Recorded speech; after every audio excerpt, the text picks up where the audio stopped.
So when I wrote this, it kind of set me back in my own place. And for those of you,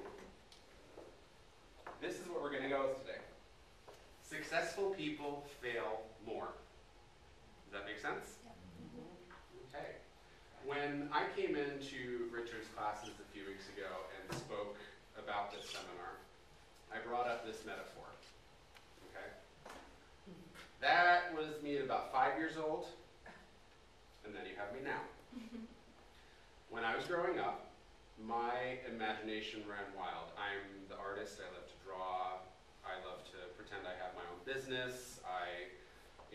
I was the kid that got those workbooks from the grocery store that did the vocabulary and the math and things like that. And I would go home and I would give my brother homework.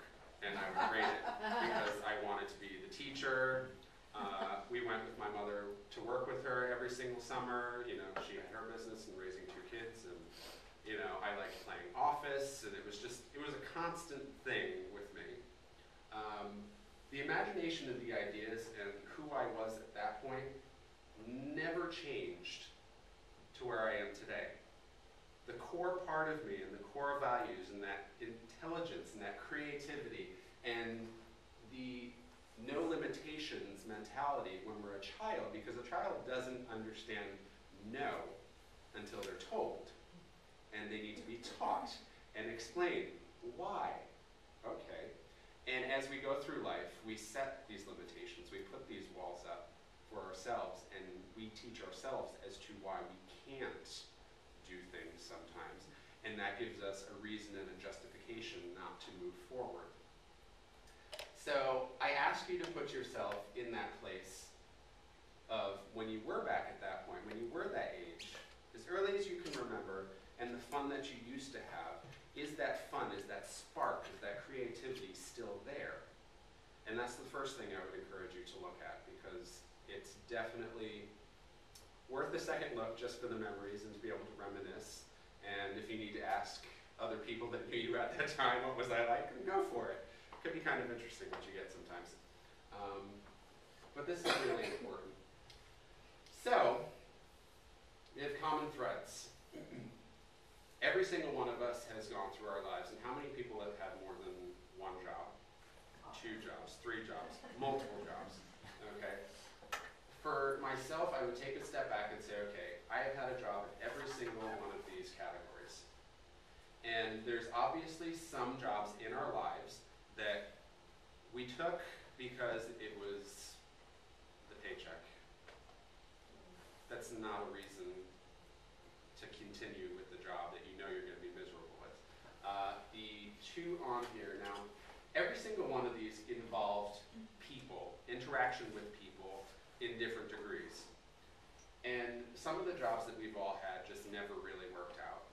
You just, every single day, dreaded getting up and going to work, and it's not supposed to be that way.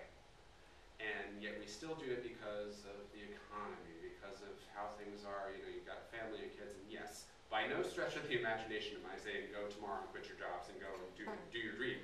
It's a process. But if I were to look back on everything that I've done, it always held the same common thread that I always, always, always loved to talk to people, work with people, support people, and be that person that just likes to push, push, push. Even when they don't want to be pushed, I'm a Leo, so let's just be real. That's who I am. I'm fire, I'm out there, and when somebody says, okay, what do you want to be? Well, I want to be somebody. And there's a woman by the name of Jane Wagner who said it best. She said, all my life I wanted to be somebody. Now I see I should have been more specific. So, in taking a step back and looking at that and really bringing in the fine-tuning and saying, okay, who am I trying to be?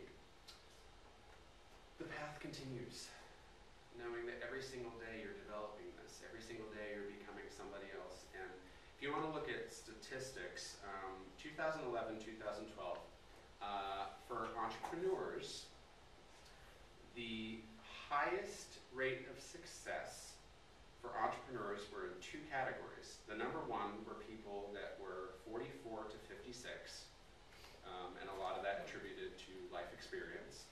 and the jobs that they've had in the past, and creating what they feel they needed to do, and bringing in all the common factors and saying, okay, this is my business. And they're profitable and they're making money. The second category was the 25 to 35 age range. And I thought that was kind of funny because they said even with the economy the way that it is, entrepreneurship and building your business is the highest that it's ever been. And if you really want to have the home advantage, less than 10% of the population are entrepreneurs.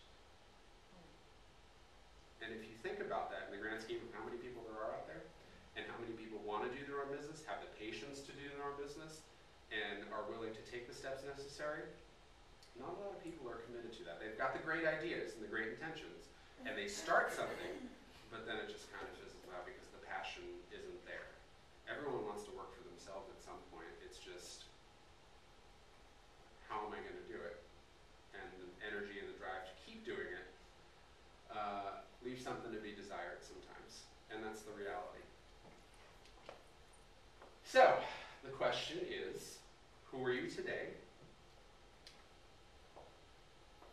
And I like putting this picture up because, in some ways, this could be how you feel mentally or physically, just kind of bombarded.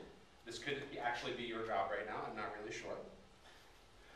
But this is how it feels to a lot of people sometimes, in different days of their lives, through their job, through their personal lives. And we say, who do you want to be tomorrow? And this is a good depiction of that. And the fun part is you look at this and you say, okay, you think of the terms, the sky's the limit. And then you see these quotations of the sky isn't the limit if you're shooting for the stars. But this is just kind of giving you the idea, this is how free we want to be. This is what you want to feel doing what you love, helping the people that you love, and moving forward with what you're meant to do, however that's meant to be. So, with that being said, I would actually like to go around the room and have everyone kind of introduce themselves, as we all do in almost every single class here. And who are you today? And kind of what's your intention? What is the intent for